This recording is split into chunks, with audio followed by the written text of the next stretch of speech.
کہانی مہر عندلیب قسط نمبر 5۔ بعد میں مجھے معلوم ہوا کہ اس نے سب لڑکوں کو مختلف رنگوں کے ہیڈ اسکارف دیے ہیں، اپنے مشاہدے، نئی محبت کی نوید اور نیک تمناؤں کے ساتھ۔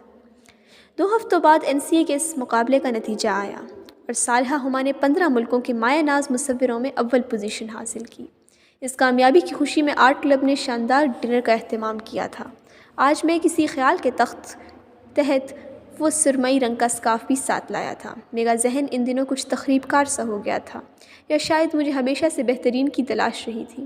صالحہ یونیورسٹی کی بہترین اور کامل شخصیت تھی۔ میں اس سے بات کرنا چاہتا تھا، شاید اس کو حاصل بھی۔ اس شام مجھے صالحہ ہما بہت متذبذب نظر آئی۔ میں یقین سے کہہ سکتا ہوں وہ اندر ہی اندر تکلیف میں تھی۔ مجھے اس کی اس ازلی خود اعتمادی کی جگہ الجھن اور ذہنی تھکاوٹ محسوس ہوئی۔ اس کی پینٹنگ کی ایک کاپی اسٹیج کے وسط میں چسپاں تھی۔ میں نے پہلی دفعہ اس کی کسی پینٹنگ کو غور سے دیکھا تھا۔ وہ گلاب کے ایک پودے کی سرمئی بے رنگ تصویر تھی، جس کی آخری ٹہنی پر سیاہ بلبل ترچھا بیٹھا تھا۔ گلاب کے پودے کا ایک موٹا کانٹا بلبل کے دل میں پیوست تھا اور خون کی سرخ دھار رگ کی شکل میں ٹہنی سے ہوتے ہوئے ایک بے رنگ گلاب کی طرف جاتی تھی۔ گلاب آدھا سیاہ اور آدھا لال تھا۔ یوں محسوس ہوتا تھا جیسے بلبل کے دل کے خون کی وجہ سے گلاب کی سرخی کا وجود ہے۔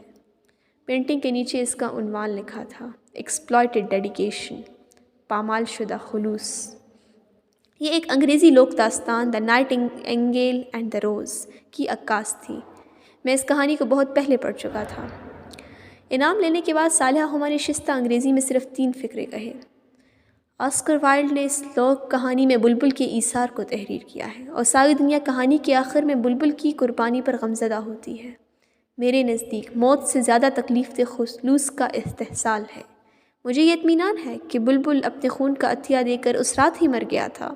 اگر وہ اپنے آپ کو قربان کر دینے کے بعد اس گلاب کو ردی کی ٹوکری میں دیکھتا تو شاید اسے موت آسان لگتی۔ سمجھوتا کرنا آسان ہوتا ہے، اپنی قربانی کو رائیگاں جاتا دیکھنا نہیں۔ شکریہ۔ میں نے اس کو مبارکباد دینے کے لیے سب کے جانے کا انتظار کیا۔ جب وہ آخری کرسی پر تنہا رہ گئی تو میں اس کے پاس گیا۔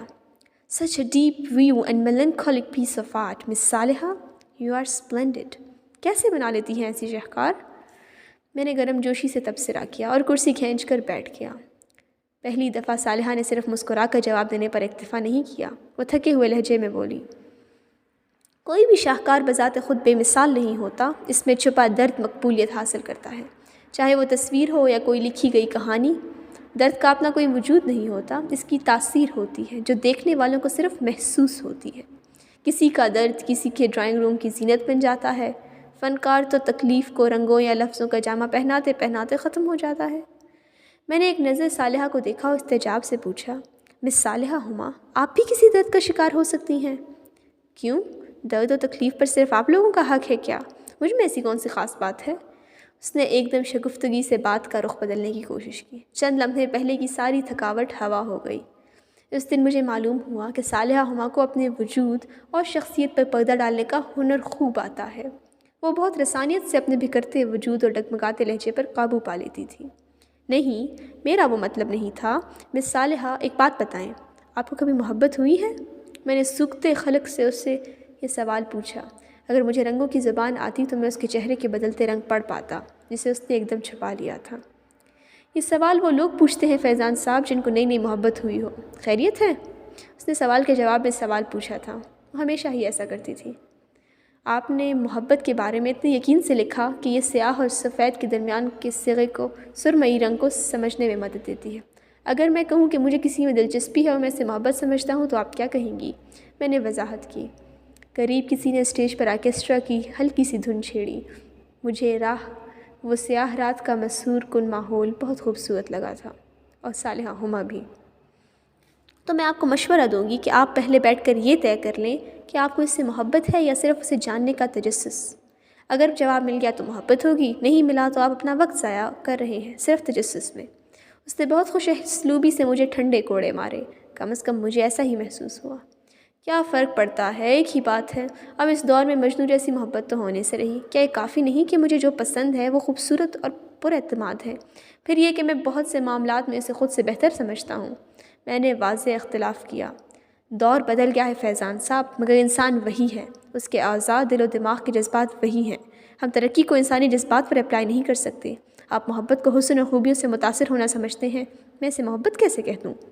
میں اس سے متفق نہیں تھا۔ میں وہ سرمئی ہیڈ کور صالحہ ہما کو دینے کے لیے لایا تھا۔ صالحہ ہما نے لکھا تھا، اسے اپنی محبت کو دینا۔